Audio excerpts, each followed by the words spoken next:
Welcome to my third combat briefing on Crossfire Legion, my fellow gamers. This time we are taking a look at units of the New Horizon faction and learning about their abilities and stats. My name is Peter, and here you will learn how these units fight, what passive and active abilities they have, and how best to use them. My last videos were about Blacklist and Global Risk units, and what this game is like in general. Link up here and below. In this faction, it's a coin toss between which of the two massive units is the most powerful one, Titan or Typhon. I think it is this massive bipedal hunk of metal which looks straight out of Robocop or Warhammer 40k, the Titan. Moving on geopoint. Its stats are totally ludicrous. HP and damage are insanely high, and it even has a shield and energy for abilities. The only downsides of its immense cannon are short range and lack of precision and guidance, but its area damage is so high and wide, only the fastest units might try to escape its blast radius.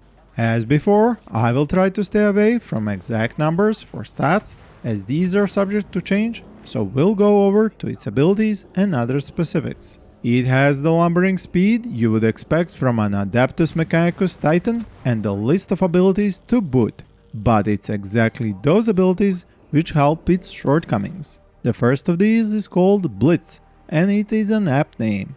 When activated, it spends 50 energy and starts a 30-second cooldown while the Titan charges up and sprints towards enemies.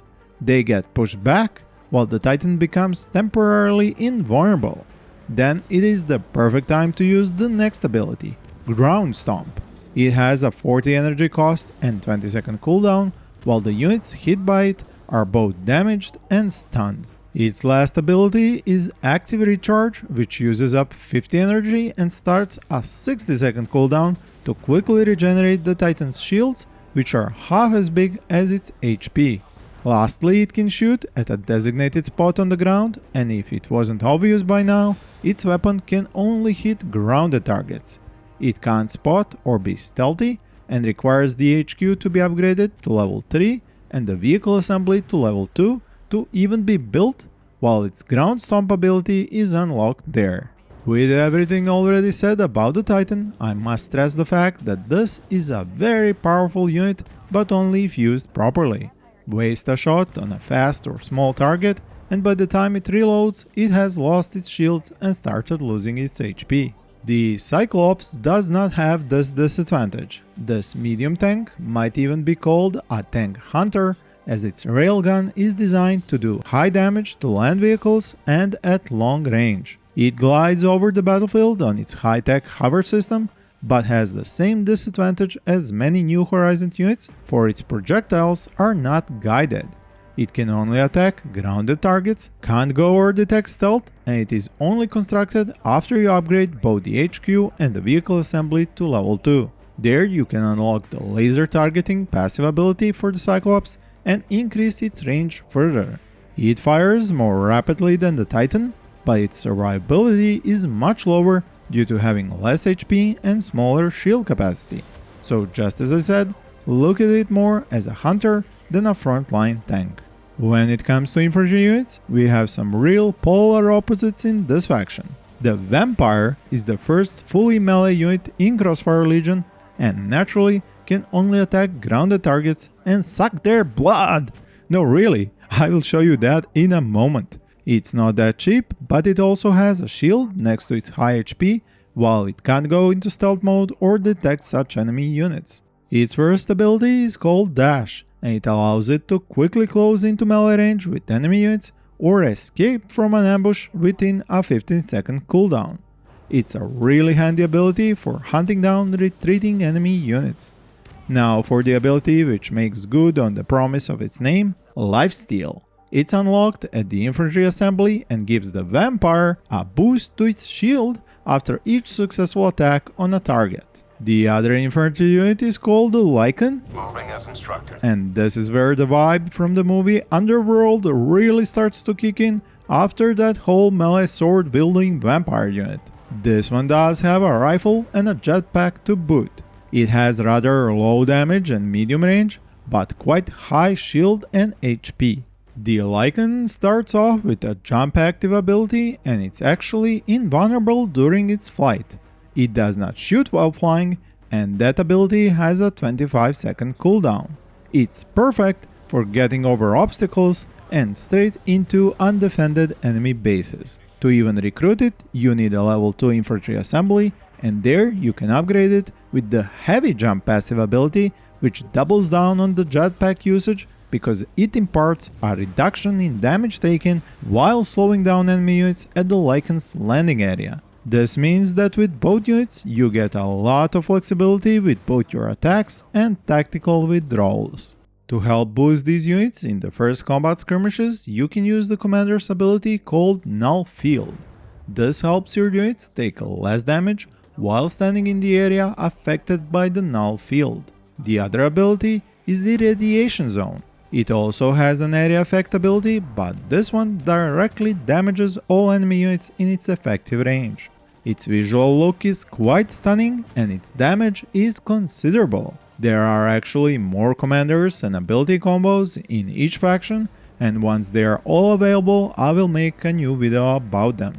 And if you have been enjoying this one, please don't mind me asking you to click that like button, leave me a comment which of these units look the best to you, and subscribe if you haven't already to get notified when I post new videos.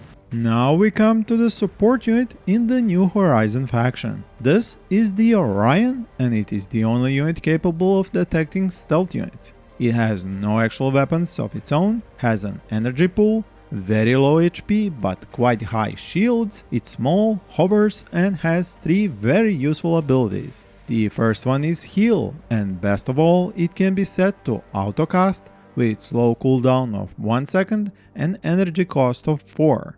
It slowly regenerates both the HP and shields of a single friendly unit in range. It's not terribly efficient, but it can help, and especially with units like the Titan or Typhon, which have large health pools. Noted. Converging on geopoint. Its second ability is offensive. It's called Null Void, and its energy cost is 30, and that is how long the cooldown is too. It has the same effect as a miniature black hole, sucking in all close by units into a single point. It's a perfect way to set up units to be all blasted by a single shot from a Titan. The third ability is Overcharge, which costs 20 energy and has a 15-second cooldown. When used on a single friendly target, it boosts its weapon damage, but at the cost of the target's shields and health. It is a dangerous move and probably best left for use on the Cyclops, because it can stay away from the fight at range and keep shooting with the boosted damage. Both of these abilities, Null Void and Overcharge, must be unlocked at the vehicle assembly once it is built and the HQ upgraded to level 2. As for the air units, just like all the other factions, New Horizon also features 2 of them. The smaller and faster one is the Pegasus, a helicopter-like design but with thrusters instead of blades. It has medium HP and low shields, as well as not that impressive firepower. It is constructed in the aerodrome at level 1, but the HQ must be at level 3. It can't go or detect stealth, and the only ability which is unlocked for it is air targeting. It is only after this tech is unlocked does it become possible to manually switch the Pegasus from air to ground weapons to air weapons. This comes with a visual change on the unit as well.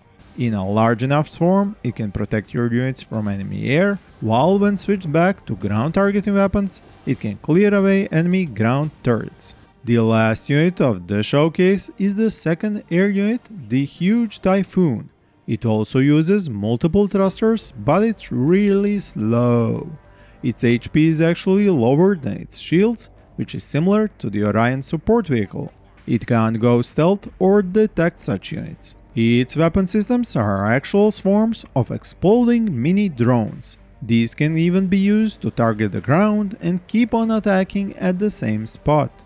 These drones are especially deadly to infantry units, but can also attack flying enemy units. The improved shield is its passive ability, which is unlocked at a level 2 aerodrome and with a level 3 HQ. It does not have high survivability, Deploying high-yield explosive. and left alone, it can be taken down quite quickly.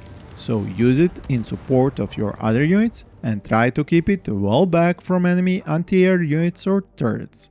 All of these units are quite unique in this game, but I trust you will notice similarities to units from other RTS franchises, just like you did in my previous unit showcases. I think that while the New Horizon faction has this interesting new shield mechanic and even shield sharing, it will be quite difficult for players to micro everything successfully in a pitched battle. On the bright side, these units cost so many population points, your entire army won't be made up of more than 20 units, so that will make it easier to micromanage them. I will post more videos of Crossfire Legion on my channel in the future, and you can already see my other videos on it here as cards on the screen. Thank you for watching and happy gaming!